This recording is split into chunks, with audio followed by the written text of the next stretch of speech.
Hi hello வணக்கம் and welcome. இது உங்கள் வெட்டி பேச்சு விடிஞ்சா போச்சு. நான் உங்கள் அஷ்ரஃப். போடுறா club sir. Okay okay okay. அதாவது கிட்டத்தட்ட அந்த ஹாப்பி நியூ இயர் ஒன்று போட்டோம் இல்லையா, புதன்கிழமை போட்டோம்னு நினைக்கிறேன். அது ஜனவரி 1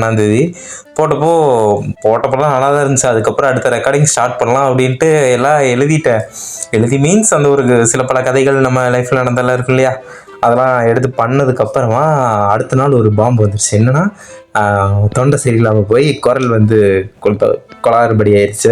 ஸோ அதனால் அந்த போன ஃப்ரைடே வந்து என்னால் போட முடியல, ஆடியோ வந்து ரிலீஸ் பண்ண முடியல, அந்த ரெக்கார்டும் பண்ண முடியல. ஸோ குரல்கள் அப்படி இப்படி கொஞ்சம் விளையாட்டு காமித்ததால் நான் போன தடவை ஆடியோ அப்லோட் பண்ண முடியாமல் போயிடுச்சு. அதான் புதன்கிழமை ஒன்று அப்லோட் பண்ணுறோம், அந்த வாரத்துக்கு ஒன்று அப்லோட் பண்ணிட்டோம் அப்படிங்கிற ஒரு அதுக்கு நமக்கு நாமளே சொல்லிக்க வேண்டிய ஒரு விஷயம் தான். சொல்லிட்டு நான் பாட்டுக்கு விட்டுட்டேன். அதுக்கப்புறமா இருந்தாலும் ஒரு குரல் வந்து கொஞ்சம் குளறுபடியாக தான் இருக்கு. இருந்தாலும் இந்த வாரம் நம்ம போடாமல் விட்டால் தப்பாக போயிடும். 10 பேர் கேட்குறாங்க, அந்த 10 பேருக்காக போட மாட்டோமா அப்படிங்கிறதுக்காக வந்து ரெக்கார்ட் பண்ணுறதுக்காக வந்து உட்காந்துட்டேன். ஒரு கதை நம்மளை தேடியே வந்துச்சு. என்ன சொல்ல, அது நாங்கள் வந்து காலேஜ், ஓகேங்களா, காலேஜில் வந்து என் ஃப்ரெண்டு தான், அதாவது ஜாலியாக இருப்பா, அப்படியே இருப்பா. அவளோட கதை வந்து இந்த ஜிலேபி பீச் போட்ட மாதிரி கொஞ்சம் கொஞ்சம் கொஞ்சம் கொஞ்சம் சொல்லுவா. அப்பப்போ அவளுக்காக தோணும்போது, ரொம்ப இதாக இருக்கும்போது, குரூப்பாக உட்காந்துட்டு இருக்கும்போது சொல்லுவா. அப்போ கொஞ்சம் கொஞ்சம் பாதி கதையெல்லாம் தெரியும். அப்போ நான் வந்து புலம்பிட்டு இருக்கேன், இது மாதிரி யார் கதை எடுத்து போடுறது, இப்படி ஒரு கதை இருக்குது, நம்ம போடலாமா வேணாமான்னு யோசிச்சுட்டு இருக்கும்போது என்னடா இது பண்ணுற அப்படின்னு கேட்டால், அப்போ நான் சொன்னேன், இந்த மாதிரிடா பாட்காஸ்ட் உனக்கே தெரியும், இப்போ ஆரம்பிச்சிருக்கேன், போடுறதுக்கு தான் கண்டல அப்படின்னு. அவள் சொன்னால், நான் வேணா என்னோட ஒரு இது சொல்கிறேன், வேணா நீ போட, கேளு, ஓகேனா ஓகே, போடனா போட அப்படின்னா, சரி சொல்லு என்ன இப்போ கேட்போம் அப்படின்ட்டு உட்காந்து கேட்டேன். ஓகேங்களா, அதாவது அந்த பிள்ளை பார்த்தீங்கன்னா ஒரு பாசத்துக்காக ஏங்குற ஒரு பிள்ளைன்னு வச்சுக்கோங்க. ஓகேவா, பாசத்துக்காக ஏங்குற பிள்ளை. சின்ன வயசுலேயே, ரொம்ப பிறக்கும்போது அந்த விவரம் தெரியாத வயசுலேயே முக்கியமான ஒரு 2 விஷயங்களை இழந்த ஒரு பிள்ளை. சொல்லும்போதே புரிஞ்சிருக்கும் யாரும் இருந்திருக்க மாட்டாங்க அப்படின்ட்டு. சொல்லப்போனால் 2 பேருமே இல்லை அவங்களுக்கு. அந்த பிள்ளை பார்த்தீங்கன்னா அந்த சொந்தக்காரங்க ரிலேட்டிவ்ஸ் வழியிலே வளர்ந்த ஒரு பிள்ளை. அவங்க ஸ்கூலும் ஸ்ட்ரிக்ட்டு அண்ட் ரிலேட்டிவ்ஸ் மட்டும்தான் இருக்காங்க. அவங்க சர்க்கிள்குள்ளேயே கொஞ்சம் வளர்ந்ததுனால அவளுக்கு வந்து ஓப்பன் அப் ஆகிறதுக்கான அந்த சிச்சுவேஷன் வந்து அவளுக்கு இல்லை. எதாக இருந்தாலும் ஒரு பயம் இருக்கும் அவளுக்கு, இது பண்ண எதாவது சொல்லிடுவாங்களோ, அது பண்ண எதாவது சொல்லிடுவாங்களோ, அப்படி எல்லாருக்கும் பயம் இருக்கும் இல்லையா. ஆனால் நமக்கான அந்த ஒரு 2 பர்சன், உரிமையாக இருக்கிற அந்த 2 பர்சன் வந்து அவங்ககிட்ட வந்து நம்ம ஷேர் பண்ணுவோம். பட் அந்த பர்சனே அந்த 2 பர்சனே இவள் லைஃப்பில் இல்லை அப்படின்னா அவள் யார்கிட்ட போய் சொல்லுவாள்? ரிலேட்டிவ்ஸ் இருக்காங்க, பட் அந்த ரிலேட்டிவ்ஸ் எப்படிங்கிறது இவளுக்கு தெரிஞ்சிருக்கும் இல்லையா. அந்த விவரம் தெரிஞ்ச வயசுலேருந்து அந்த ரிலேட்டிவ்ஸ் கிட்ட என்ன சொல்கிறது, எப்படி சொல்கிறது, சில விஷயங்கள் அந்த பொண்ணுக்காக சொல்லணும்னா அவங்க அம்மா இருக்கணும். அது ஏன்னா அந்த கம்ஃபர்ட் ஜோனுங்கிறது வந்து அவங்க கிட்ட மட்டும்தான் அந்த வரும். அதுக்கப்புறமா பார்த்தீங்கன்னா அது சில விஷயங்கள் தோணுனா மட்டும்தான் அந்த கம்ஃபர்ட் ஜோன் வரும். பட் அந்த கம்ஃபர்ட் ஜோனுங்கிறது வந்து அந்த ரிலேட்டிவ் சைடில் வந்து இவளுக்கு வந்து கிடையாதுனால இவளுக்கும் வந்து ஒரு தயக்கம் இருக்கும். அது ஒரு பெரிய வழின்னே வச்சுக்கோங்களேன். பிடிச்சவங்க கிட்ட சொல்ல முடியாமல் இருக்கிறது அது எவ்வளோ பெரிய வழியாக இருக்கும். அது ஒரு வழியை அனுபவிச்சு ஸ்கூல்லையும் ஸ்ட்ரிக்ட்டு, ஸ்கூல்லையும் புரிஞ்சிக்காதவங்க, இவ்வளோ புரிஞ்சிக்காதவங்க நிறைய பேர் இருக்காங்க. அப்படி இப்படின்ட்டு வளர்ந்த ஒரு பிள்ளை யாருக்கிட்டையும் ஓப்பன் அப் ஆக முடியாமல், ஃப்ரெண்ட்ஸ் யாருமே இல்லாமல் அப்படி ஒரு சூழ்நிலையில் வளர்ந்தா. ஒரு 12வது வரைக்குமே அவளுக்கு ஒரு எய்ம் என்னென்னா மீடியாக்குள்ளே போய் சேரணும், மீடியா தான் அப்படிங்கிற மாதிரி ஃபிக்ஸ் ஆகிட்டா. இப்போது நம்ம ஸ்கூல் டேஸில் என்ன ஆகணும்னு கேட்டால் டாக்டர் ஆகணும், இன்ஜினியர் ஆகணும், போலீஸ் ஆகணும், அப்படி இப்படின்னு நம்ம சொல்லிடுவோம். அதுக்கப்புறமா ஒரு பெர்ஸ்பெக்டிவ் வந்து மாறுவோம் இல்லையா. அந்த மாதிரி தான் இவளுக்கு 12வது வரைக்கும் இந்த டிவி ஷோஸ் எல்லாம் பார்க்கறது, அதெல்லாம் பார்த்தது ஒரு மீடியாக்குள்ளே போகலாம் அப்படிங்கிற மாதிரி இவளுக்கு ஒரு ஐடியா. ஆனால் இந்த 12th அப்புறமா மனது மாறுகிறது. என்னன்னா, நாமளும் எல்லாருக்கு மாதிரியும் ஓப்பன் அப் ஆகணும், எல்லாத்துக்கிட்டையும் போகணும் அப்படிங்கிற மாதிரி கொஞ்சம் ஓப்பன் அப் ஆகலாம் அப்படிங்கிறதுக்காக அவள் கொஞ்சம் வெளியே தேட பார்க்குறேன். வெளியே தேட பார்க்கும்போது நம்ம காலேஜ் வருது. இந்த ஆஃப்டர் ஸ்கூலுக்கு அப்புறமா இவளுக்கு வந்து கொஞ்சம் நம்ம வந்து கொஞ்சம் டெவலப் ஆகணும், இந்த இதுல இருந்தெல்லாம் கொஞ்சம் வெளியே வந்து நாம ஒரு ஆளாக நிற்கணும் அப்படிங்கிற மாதிரி இவளுக்கு ஒரு ஆசை. ஃபினான்ஸாகவும் சரி, கொஞ்சம் ஒரு லெவலுக்காவது வரணும் அப்படிங்கிறதுனால கொஞ்சம் வெளியே வந்து காலேஜ் தேட ஆரம்பித்தா. காலேஜும் அந்த மாதிரி கிடச்சிது அவளுக்கு. கிடச்சி அவள் ரொம்ப ஆசைப்பட்டு எடுத்த ஒரு குரூப் பிகாம் சிஏ. ஓகேங்களா, ரொம்ப ஆசைப்பட்டு அந்த ஒரு குரூப்பை எடுத்தது வீணா போல. பிகாஸ் அவள் வந்து எக்ஸ்பெக்ட் பண்ணது வந்து நம்ம கொஞ்சம் டெவலப் ஆகி கொஞ்சம் க்ரோ ஆகி நம்ம ஒரு லெவலுக்கு வரணும், எல்லாருனாலே கொஞ்சம் நல்லா வரணும். அது மட்டும் இல்லாமல் எனக்கு ஃப்ரெண்ட்ஸ் வேணும். ஏன்னா ஸ்கூல் டைமில் வந்து அவளுக்கு வந்து அந்த பாசங்கிறது வந்து கிடைக்கல. ஃபஸ்ட்டு பிறந்தப்பவே ஒரு பாசம் வந்து கிடைக்காம ஒரு வளர்ந்த ஒரு பிள்ளை. அதுக்கப்புறமா கொஞ்சம், அதாவது ரொம்ப லேட்டாக தான், கொஞ்சம்லாம் இல்லை, ரொம்ப லேட்டாக தான் அவங்க அப்பா ஃபோட்டோ பார்த்ததில்ல, அம்மா ஃபோட்டோவே அப்போ தான் அவளுக்கு வந்து கண்ணில் காமிக்கிறாங்க இவங்க தான் அப்படிங்கிறது. ஸோ அந்த பாசங்கிறது வந்து அவளுக்கு அப்போவுமே கிடைக்கல, ஸ்கூல் டைம்லேயும் கிடைக்கல, யாருக்கிட்டேயுமே.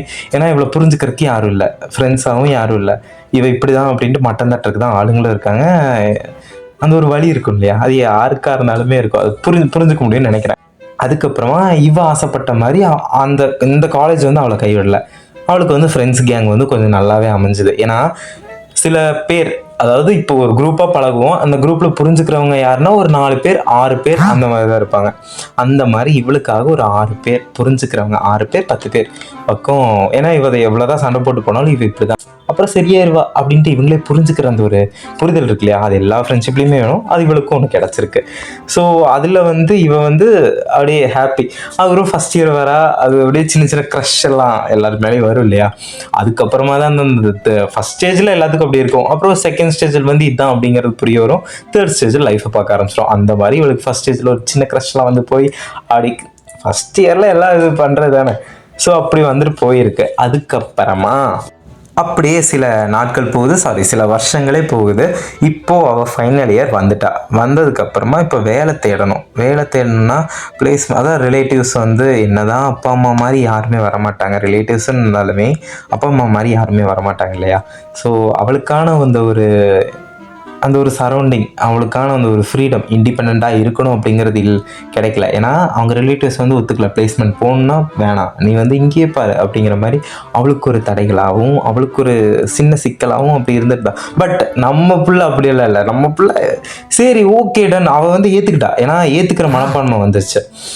ஏன்னா நம்ம ஒரு வயசுக்கு அப்புறமா நமக்கும் அந்த ஒரு ஏற்றுக்கிறோம், ஏன்னா இவங்க இப்படி தான் ஆயிடுச்சு அப்படிங்கிற ஒரு ஏற்றுக்கிற ஒரு மனப்பான்மை வரும் இல்லையா. அந்த மாதிரி இவளுக்கு ஒரு மனப்பான்மை வந்துருச்சு. ஆனால் என்னதான் இருந்தாலுமே இவ வந்து கதறது குமர்றது எல்லாமே ஃப்ரெண்ட்ஸ் பக்கம் தான். ஏன்னா அவளுக்கு புரிஞ்சுக்கிறதுக்கு வீட்டில் யாரும் இல்லைனாலும் ஃப்ரெண்ட்ஸாக இவங்க மட்டும்தான் இருக்காங்க. அவங்க எப்படி இருப்பாங்கிற ஒரு நம்பிக்கை இருக்குது. அந்த பாசம் வந்து எங்கே கிடைக்குது, ஃப்ரெண்ட்ஸ் கிட்ட கிடைக்குது.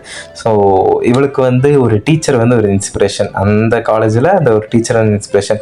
அந்த டீச்சர் பார்த்தீங்கன்னா கிட்டத்தட்ட 12வது முடிச்சதுமே மேரேஜ் பண்ணி கொடுத்துட்டாங்க. அதுக்கப்புறமா அவங்களுக்குன்னு ஒரு ஆசை, சிம்லர் ஸ்டோரி, மேரேஜுங்கிறது மட்டும்தான் இவளுக்குள்ளே வராது.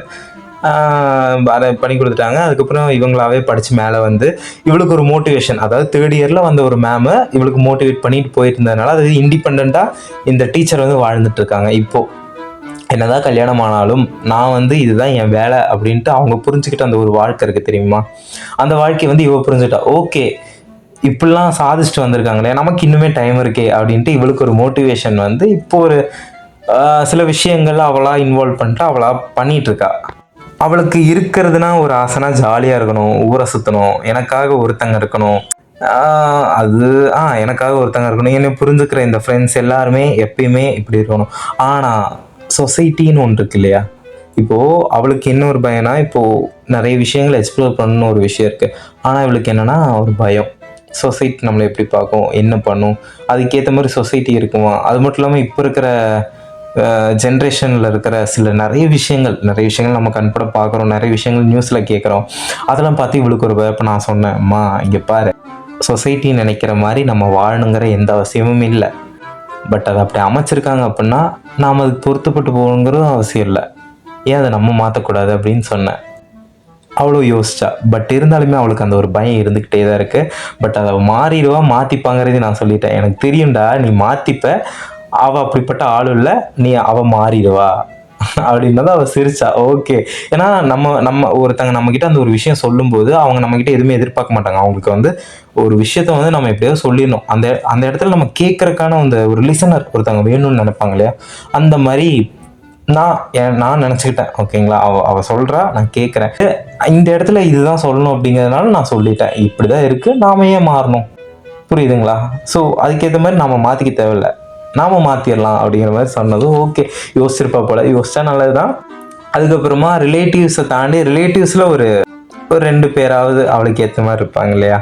அந்த மாதிரி ஒரு 2 பேருக்காக அவள் வந்து ஏன்னா சுற்றி இருக்கிறவங்க எல்லாமே இம்ப்ரூவ் ஆகிட்டாங்க. இவளை தூக்கி எடுத்து வளர்த்துறவங்க ஒரு 2 பேர் இருப்பாங்க இல்லையா. அவங்களுக்காக இவளுக்கு வந்து பண்ணி கொடுக்கணுன்ட்டு ஒரு ஆசை. என்னென்னா ஒரு வீடு கட்டி கொடுக்கணும். அது மட்டும் இல்லாமல் அவங்க அண்ணாவும் அண்ணியும் இவங்களை நல்லா பார்த்துக்கிட்டதுனால அவங்களையும் பாசமாக பார்த்துக்கணும். ஏன்னா அவங்க கொடுத்த பாசம் சின்ன வயசுலேருந்து கிடைக்காத ஒரு பாசம் இப்போ இவங்க சைட்லேருந்து தான் நிறைய வந்திருக்கு. ஸோ இவங்க கொடுக்குறாங்க அப்படின்னா அது நம்மளால் அது இக்னோர் பண்ண முடியாது. இவளுக்கு என்ன ஒரு ஆசைனா நம்ம வந்து பண்ணிடணும், இவங்களுக்காக ஏதாவது ஒரு விஷயமாவது பண்ணிடணும் அப்படிங்கிற மாதிரி இவளுக்கு ஒரு ஆசை. அவளுங்களுக்கு என்னதான் இருந்தாலுமே தூக்கி எடுத்து வளர்த்தவங்க இல்லையா, அவங்களுக்காக ஒன்று பண்ணோம். என்னதான் சொன்னாலுமே இவங்க விட்டும் கொடுத்துட மாட்டாங்க. அது மட்டும் இல்லாமல் இவன் 2வது டைம் அத்தையா மாறப்போறா அப்படிங்கிறதுனால இவளுக்கு ஒரு சந்தோஷம். அது மட்டும் இல்லாமல் இப்படிலாம் பண்ணணும் அப்படிங்கிறது நிறைய ஒரு ஆசை இருக்குது. அதே மாதிரி பாசத்துக்காக ரொம்ப ஏங்குறா அப்படிங்கிறத வந்து புரிஞ்சுக்கிட்டேன். இப்போது இந்த விஷயம்லாம் நான் கேட்டதுக்கு அப்புறமா லைக் ஓகே, இப்போது சில விஷயங்கள் அவளே சொன்னான். சின்ன வயசுலேருந்து அந்த பேசிக்காக இருக்க வேண்டிய அந்த பாசம் எனக்கு இல்லாமல் போச்சு. ஆனாலும் என்னதான் எல்லாத்துக்கிட்ட இருந்தும் அந்த பாசம் வந்தாலுமே அந்த பேசிக்காக கிடைக்கிற பாசங்கிறது வந்து எனக்கு கிடைக்கல இல்லையா அப்படிங்கிற மாதிரியான ஒரு ஃபீலில் இருந்தா. அப்போ நான் உணர்ந்தேன், ஓகே எல்லாருமே பாசம் கொடுக்குறாங்க. அப்போ அப்படி கம்பேர் பண்ணி பார்த்தா எத்தனை பேர் பாசத்துக்கு ஏங்குறவங்க இருப்பாங்க, எத்தனை பேர் பாசத்தை இக்னோர் பண்ணிட்டு போனவங்க இருப்பாங்க. ஆக்சுவலாக நிஜமாக சொல்லணும்னா இப்போ ஒருத்தவங்க பாசம் கொடுக்குறாங்க அப்படின்னா அந்த பாசத்தை தாராளமாக ஏற்றுக்கோங்க. அதை இக்னோர் பண்ணிட்டு போயிட்டீங்க அப்படின்னா அந்த பாசம் மறுபடியும் கிடைக்குமாங்கிறது தெரியாது. பட் அவங்க இக்னோர் பண்ணுறாங்க அப்படின்னா அதை அவங்க வேணும்னே பண்ணியிருக்க மாட்டாங்க. அட் த சேம் டைம் அவங்க சிச்சுவேஷனை யோசிக்கணும். பிகாஸ் அந்த பாசம் வேணான்னு சொல்லிட்டு போகிறாங்க பார்த்தீங்களா, ஏன்னா அவங்க முன்னாடியே எல்லாத்துக்கும் பாசம் கொடுத்து செருப்படி வாங்கிட்டு உட்காந்துருப்பாங்க. ஸோ அதனாலேயே அவங்களுக்கு ஒரு பயம் ஏன்னா இப்போது ஒருத்தவங்க வராங்க அப்படின்னா அந்த அன்பை நம்ம வந்து காமிச்சிட்டு இவங்களும் அப்படி பண்ணிடுவாங்களோன்னு ஒரு பயம் இருக்கும். அந்த ஒரு பயத்தினாலேயே யார்கிட்டையுமே பேசாமல், யார்கிட்டையுமே அந்த பாசத்தை காமிக்காமல் வெளிப்படுத்தாமல் இருப்பாங்க. சிலர்னே வச்சுக்கோங்களேன். சிலர் இருப்பாங்க எப்பயுமே அந்த பாசம் அந்த அன்பு எப்பயுமே இருந்துக்கிட்டே இருக்கும். யார் நடுவில் வந்தாலும், யார் என்னதான் பண்ண பார்த்தாலுமே, குழப்பி விட பார்த்தாலுமே அந்த பாசம் இருந்துக்கிட்டே தான் இருக்கும், மாறாது.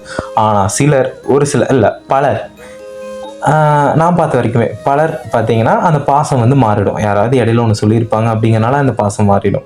அதுக்குன்னு டாக்ஸிக்காக இருந்தால் அது தப்பு தான், அது தேவையில்லாத விலகிடலாம். பட் அந்த பாசம் ஜென்யூனாக இருந்து விளக்கிட்டோன்னா அந்த நம்பிக்கை மறுபடியும் கிடைக்காது இல்லையா. பாசத்துக்காக ஏங்குறவங்க நிறைய பேர் இருப்பாங்க. பட் அந்த பாசத்தை கொச்சப்படுத்திட்டு போகிறவங்க அவங்களும் நிறைய பேர் இருக்காங்க.